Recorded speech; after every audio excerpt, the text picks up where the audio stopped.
কখনো কি এরকমটা মনে হয়েছে সবসময় কেউ না কেউ তোমাকে দেখছে?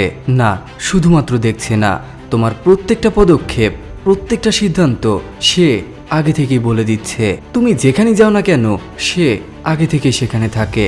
তুমি যা ভাবছো সে সেটা আগে থেকেই ভেবে রেখেছে।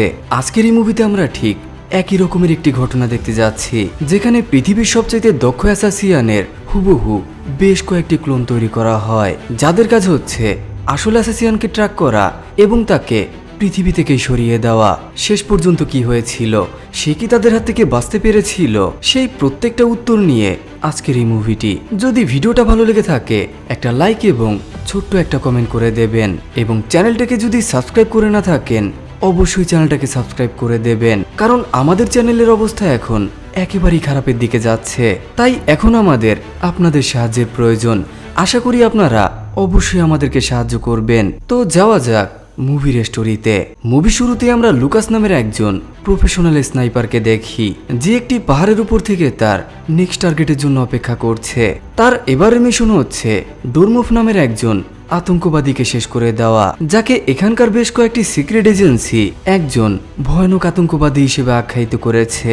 অন্যদিকে ডোরমুফ একটি ট্রেনে করে বেলজিয়ামের উদ্দেশ্যে যাচ্ছে। ট্রেনটার মধ্যে আমরা মরিনো নামের লুকাসের একজন সহযোগীকেও সেখানে দেখি, যে লুকাসকে এখানকার প্রত্যেকটা মুহূর্তের আপডেট দিচ্ছে।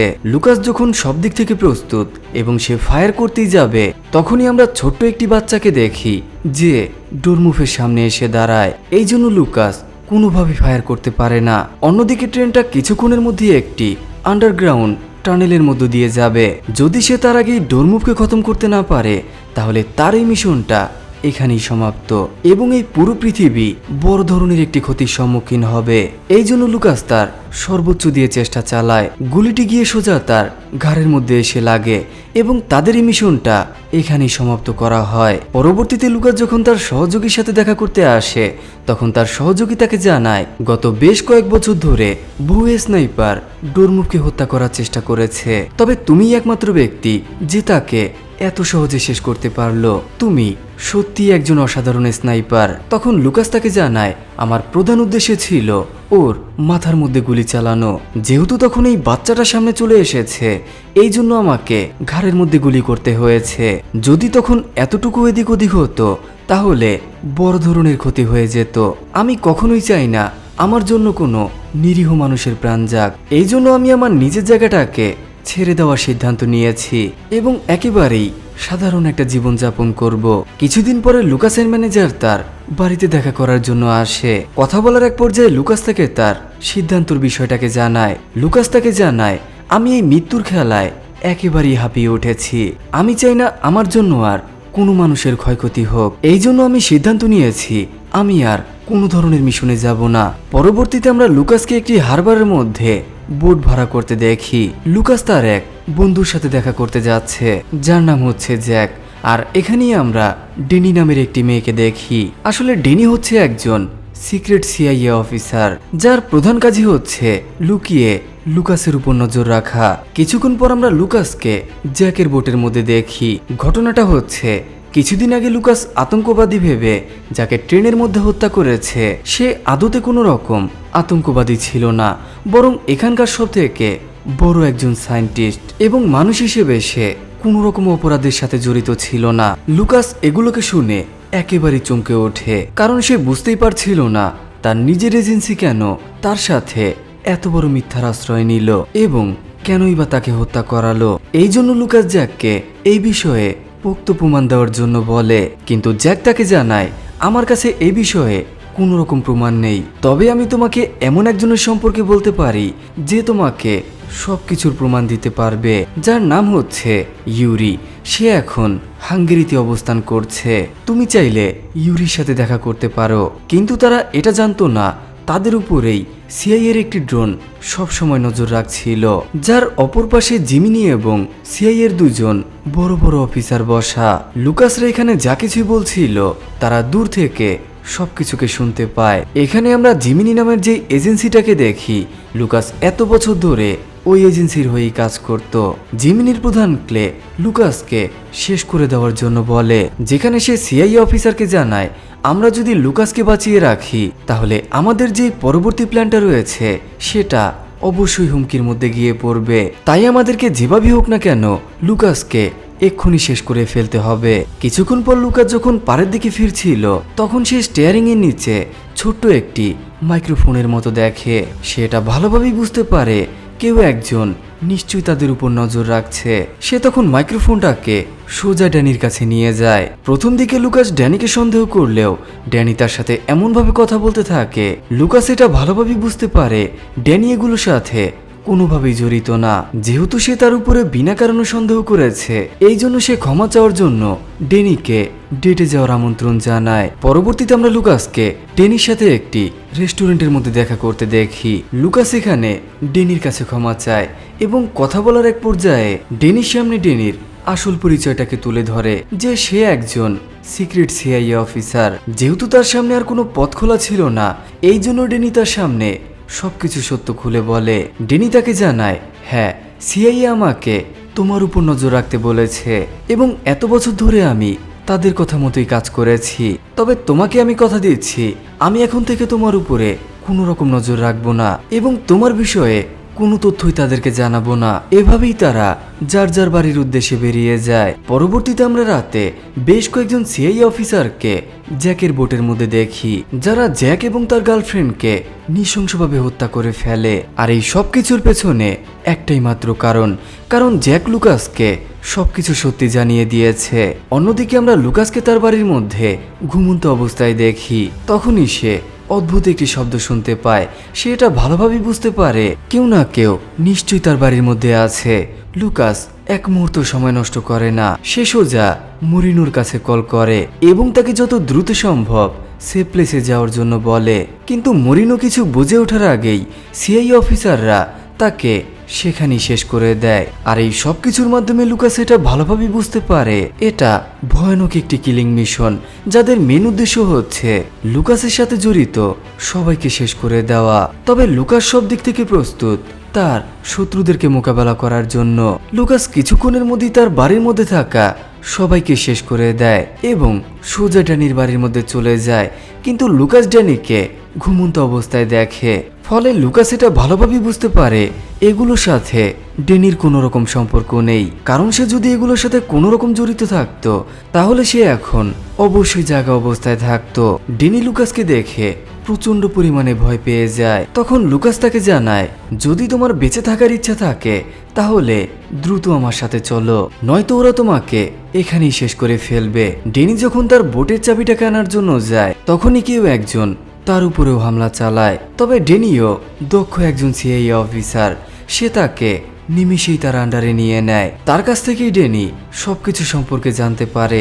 আর এভাবেই সে এটা জানতে পারে এই পুরো ঘটনার পেছনে সরাসরি সিআইএ অফিসাররা পর্যন্ত জড়িত।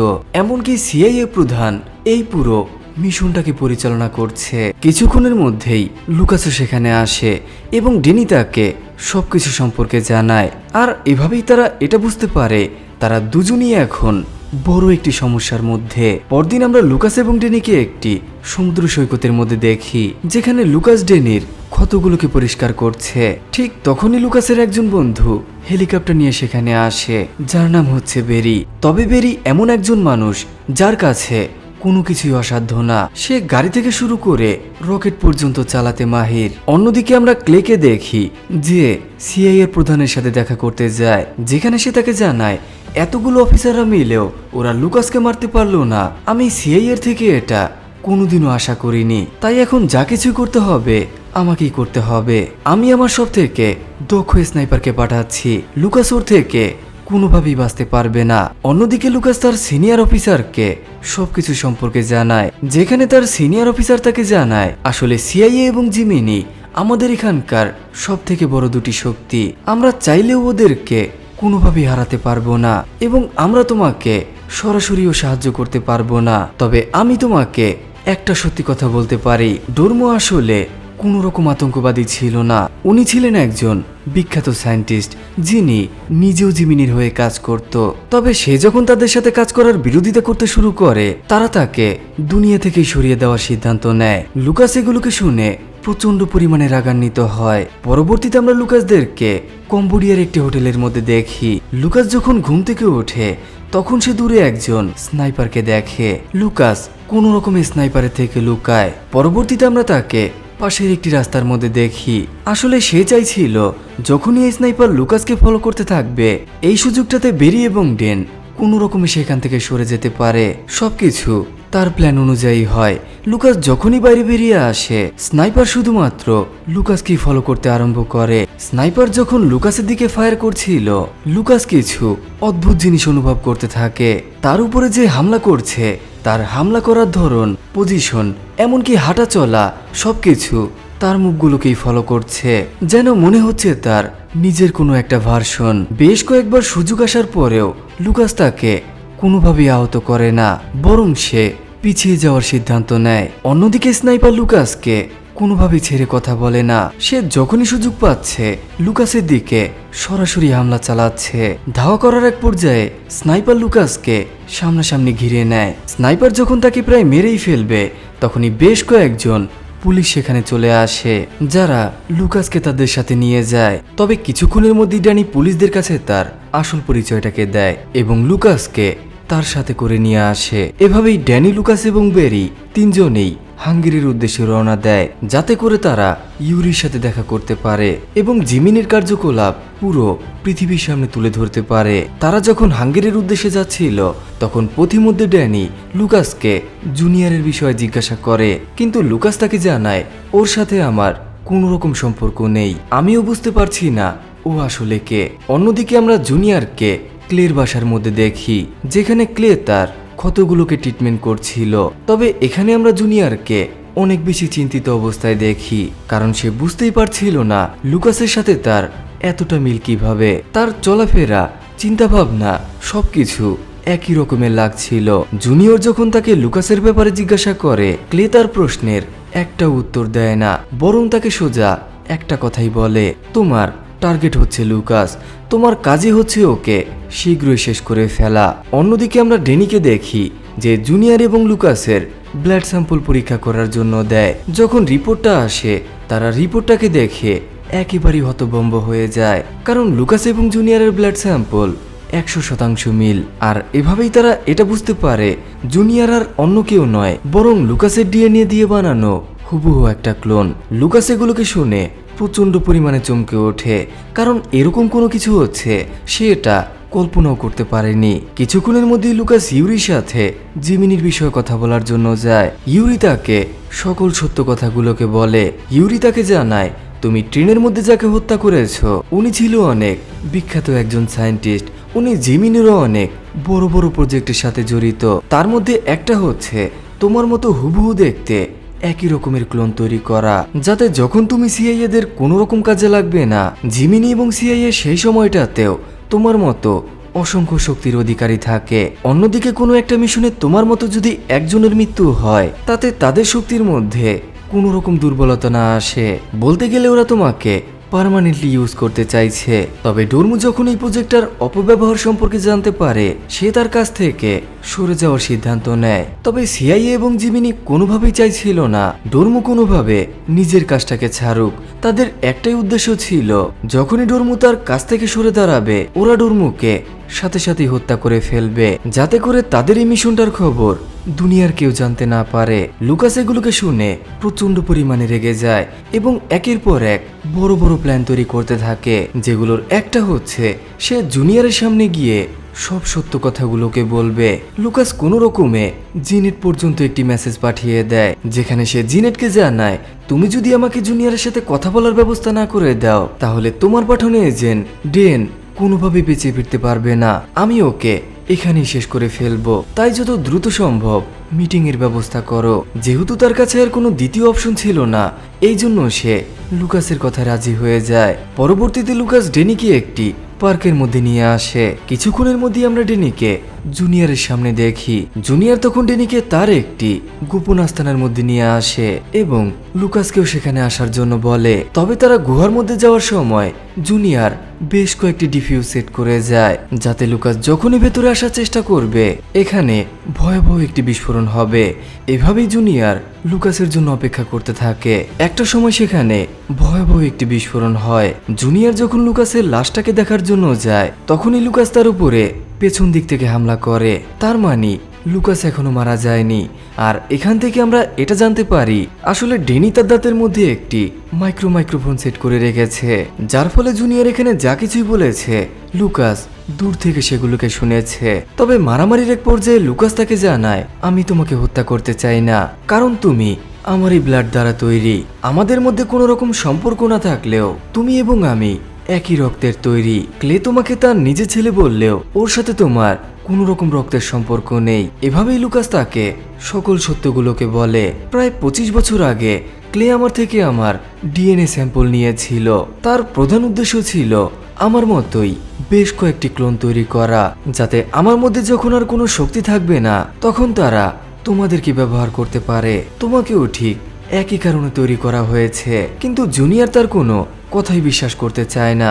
লুকাস তার থেকে বিশ্বাস অর্জনের জন্য তার সব থেকে দুর্বলতা সম্পর্কে জানায়। লুকাস তাকে জানায় আমার মৌমাছিতে অ্যালার্জি রয়েছে, কিন্তু জুনিয়র তার কোনো কথাই বিশ্বাস করতে চায় না।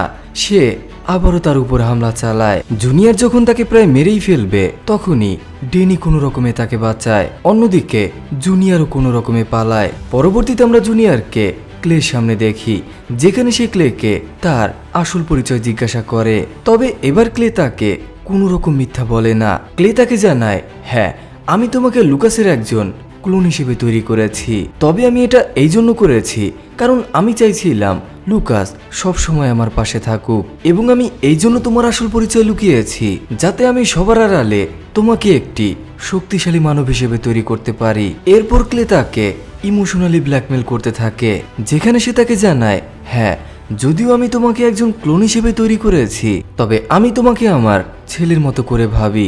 জুনিয়র এগুলোকে শুনে অনেক বেশি ইমোশনাল হয়ে যায় এবং আবারও লুকাসকে ফলো করতে থাকে।